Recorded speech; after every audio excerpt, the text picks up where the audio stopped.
My son is autistic. It's still strange to say. I suppose because we only recently got the diagnosis. I always knew he was quirky. I mean, obviously, look at his parents. But just after his second birthday, we noticed something more. He hadn't said mama in a while, or dada, or papa, or milk, or shoes, or grandma. The words he once knew were suddenly gone, or on the back burner for some reason I still will never understand. He stopped looking at us, he stopped playing with us, stopped calling for us. We were suddenly struggling to connect with the boy we once knew.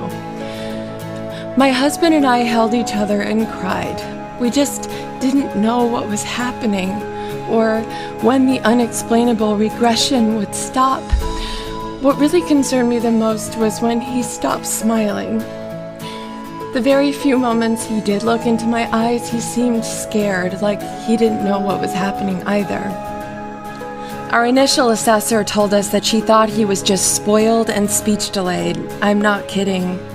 I started obsessively researching all of his behaviors and character traits, and everything led me back to autism. The more I read, the more certain I was that this was it. But also, the more I read, the more my confusion grew. Disability, disorder, difference, condition, what is it? Is this to be feared or celebrated or both? I'm ashamed to say that initially when the doctor diagnosed him, I was angry and confused, not because he's autistic, but because she said he was severe, level 3. Severe, according to the dictionary, is an intense amount of bad or undesirable, but that's not at all what Alfie is to me. If anything, he's intensely creative, curious, and affectionate. He has a hunger to learn and connect and explore. He sees the world in a different way than most, and what a gift that is. Nothing about him is bad or undesirable. Well, I suppose the high-pitched screams and occasional bites I could live without. But it seems that he sees the world in such an intense way that perhaps it becomes overwhelming at times, and so how can I help you, Alfie? One day he'll tell me. Thankfully, the regression only lasted a short time. He has since regained his words and many more, and he looks at us and for us and connects with us in an incredible, unique way. So what is autism spectrum disorder, and why is it so feared? The CDC says it's a developmental disability that can cause significant social, communication, and behavioral challenges. Okay, but I'm wondering why they left out that autism can also cause an incredible ability to think logically, to memorize and learn information quickly. Why did they fail to mention that it can cause exceptional honesty and reliability, alternate problem solving, and an incredible sense of wonderment about the world? Why isn't that part included? That's like if someone told me to describe my husband and I only listed his shortcomings. Oh, my husband? He's super disorganized, he can't cook, and sometimes he forgets to floss. What a dick I'd be. When what I would really say is that he's the funniest person I know, an incredible musician, and a dedicated parent. Sure, he struggles, but his challenges and perseverance are what makes him him. He is just as he should be, and so is my son. I'm now up way too late watching video upon video about autism. What is it? Why is it? Where is it? Who is it? I like to watch the videos made by autistic people the most so I can try and learn everything about their world as best I can. I want to know and understand what it's really like so I can hopefully help my son have an understood life.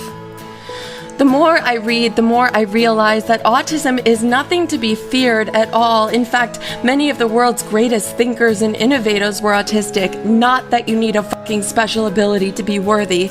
Let me make this clear. We are all equally valuable just simply because we exist. See, I'm not so much scared of the fact that my son is neurologically distinct with strengths and challenges outside of average as I am about whether society will fully embrace him.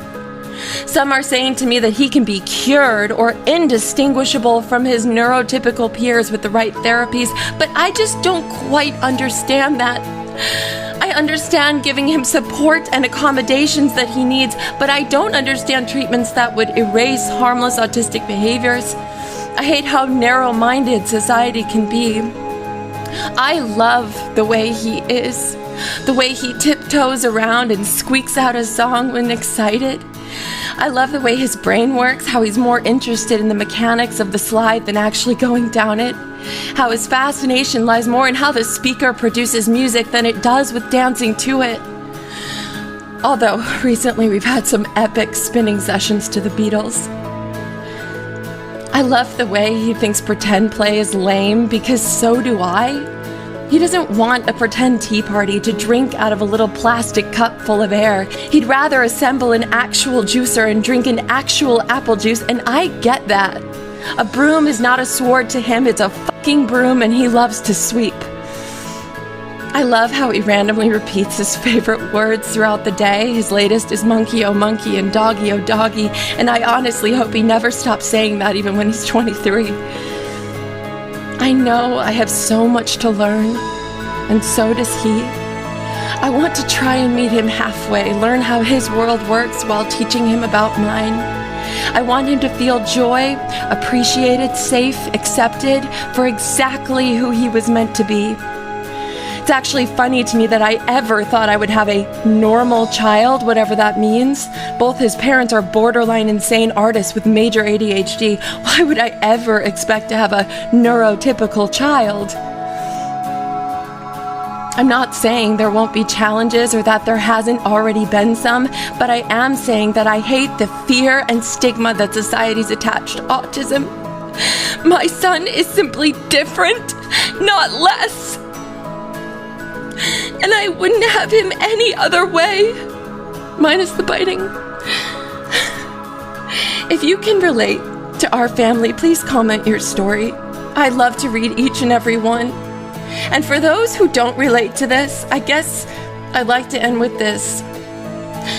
Next time you're at a grocery store and you see a kid melting down to the ground or wildly flapping their arms and making loud noises, ones you may have never heard, well, please don't be quick to judge. Perhaps you're not looking at a spoiled or out-of-control kid with bad parents, but rather a kid who experiences the world around us differently than you. And perhaps they're doing the best they can in this loud, bright, busy, sensory-overloaded world. Typical or diverse, it shouldn't really matter either way. Let's just be humans who accept and love other humans for exactly who we were all meant to be. Oh, and one last thing. I can happily say that Disneyland is out of the picture.